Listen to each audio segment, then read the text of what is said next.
Hello! Earlier this year, the deportation of two men in Glasgow was stopped by mass direct action from Glaswegians. In this video, we talk about that day, we reflect upon it, and we talk about the issues surrounding it. I hope you enjoy this passionate testimony from someone who was there. Kenmure Street was a crazy day. I find it difficult to talk about without swearing excitedly, because it was there was a lot of passion in that day. I was just in town, and all of a sudden, everyone who was in the city that day will remember, my phone was going crazy with people being there's an immigration van on this street on the south side, someone's thrown herself underneath it, and other people have I'm actually getting goosebumps talking about it. Someone's thrown themselves underneath it to stop them leaving, and people have started crowding around it. They refusing to let the van move without releasing the people inside. So I got in, dumped my bag, and beelined straight to the south side. And as I got off the bus, there was all these people sort of heading in the same direction. I didn't really know where exactly Kenmure Street was. I just started following the crowds, and you kind of get around this corner, and there's lines and lines of riot police vans, police cars. I think there's an ambulance there when I turned up as well. And then you turn onto Kenmure Street, and there's this immigration van in the middle, and everyone stood around it chanting. There was people with megaphones, people with banners, people hanging out their windows with homemade signs and stuff like that. The first thing that happened when I got there, the police started getting aggressive straight away. They were not happy that people were not sort of letting this proceed, and they started grabbing people unprovoked. There was no one being aggressive towards the police. People were angry and people were upset, but there was no one causing any trouble. And there was a couple of officers in particular that were being really, really horrible. People's cars started getting towed away and things like that as well, because people just were turning up, ditching cars, and finding any way possible to stop this eviction from happening. It went on for a very, very long time. We were sat down in front of the van to stop it from moving forward, to stop any police just sweeping in and clearing everybody out. So we were sat down, and it was sort of at that point, a lot of people speak about the community side of the south side of Glasgow. It was at that point people started bringing down food for everybody, food that they'd made up. Some of the stuff was really, really good and impressive just to have thrown together. A lot of people were constantly bringing bottles of water for everybody, passing it around, constantly bringing legal advice leaflets as well, in case anybody was lifted by the police, which not everybody thinks about that sort of thing when they see this sort of community activism.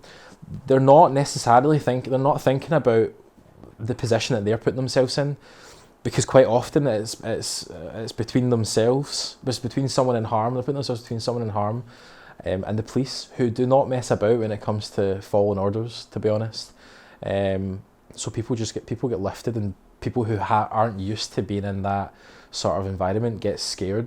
And when you have groups around those sort of events who know what they're talking about and know what they're doing, it's comforting.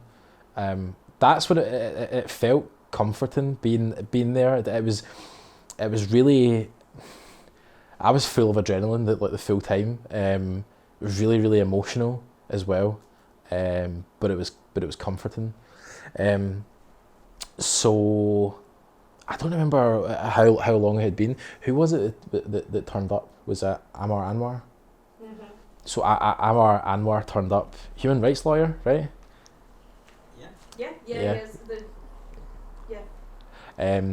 Yeah. Amar Anwar turned up, attempting to speak to the police and sort of act as an intermediary between Police Scotland and the crowd that just weren't letting this happen. There was also a kind of crazy situation going on with conversations with Priti Patel down in London, where because it was a Home Office sort of like immigration raid, she had the final say on whether this was going to get called off or whether there was going to be reinforcements brought in by the police to like disperse the crowd and stuff like that. So we were hearing like bits and bobs filtering through from different people who sort of like claimed that they knew exactly what was going on, and no one really did. It was really, really confusing. But he turned up, and after a lot of backwards and forwards, trying to get people to move, to let the van pass, to let the two guys inside sort of be dropped off. I think they wanted to do it at the Glasgow Central Mosque initially,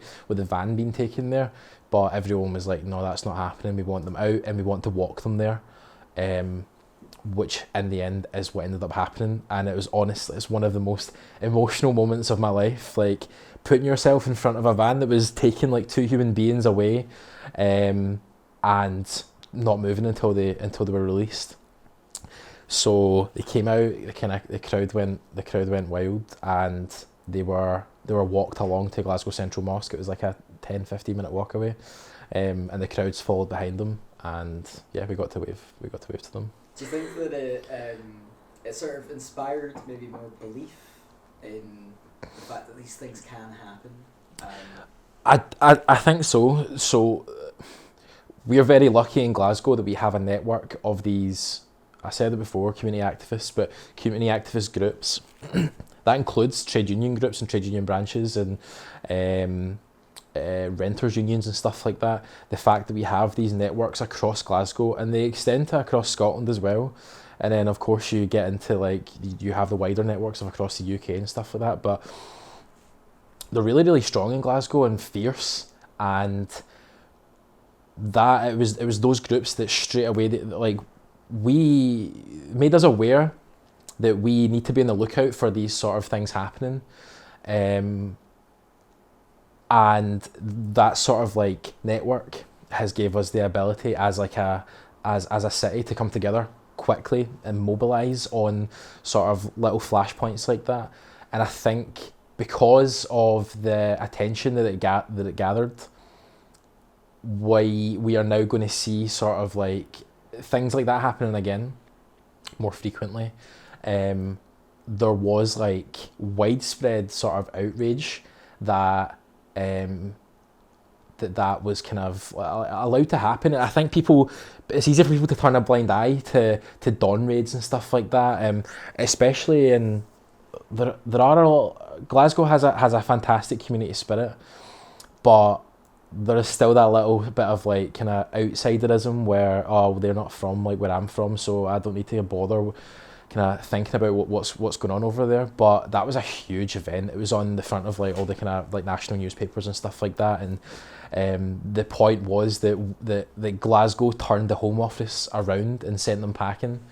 And I think that speaks to like a very like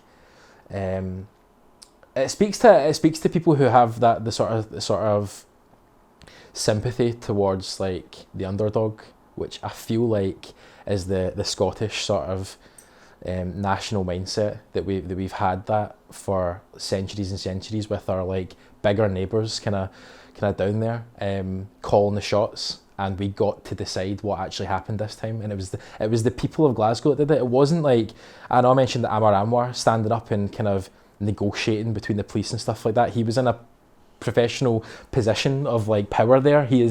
They listened to him, but he wouldn't have been able to get there if we didn't plant our arses on the ground in front of that van. How did you feel when the men were released from the back of the van? When the men were released from the back of the van, it felt.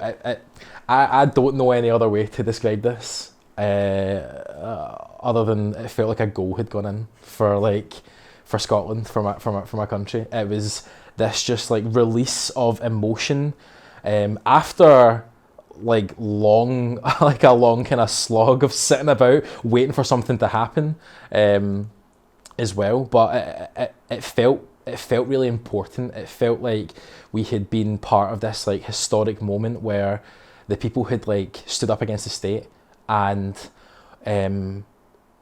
just kind of point blank refused to move. And for myself, and for I know a lot of people involved with those sort of like activism groups and trade unionists in general, like that is what, like, that's what we are doing. We're in a struggle, and we don't get a lot of wins, and it's important to cherish those moments where you get this, like, I don't want to say it's a small victory, because it was 2 men's lives that were kind of like that were in the back of that van, and we got to make a difference. It was super emotional. Like, if I hadn't been surrounded with like a lot of people and I hadn't been like coursing with adrenaline, I probably would have broke down and had a big cry.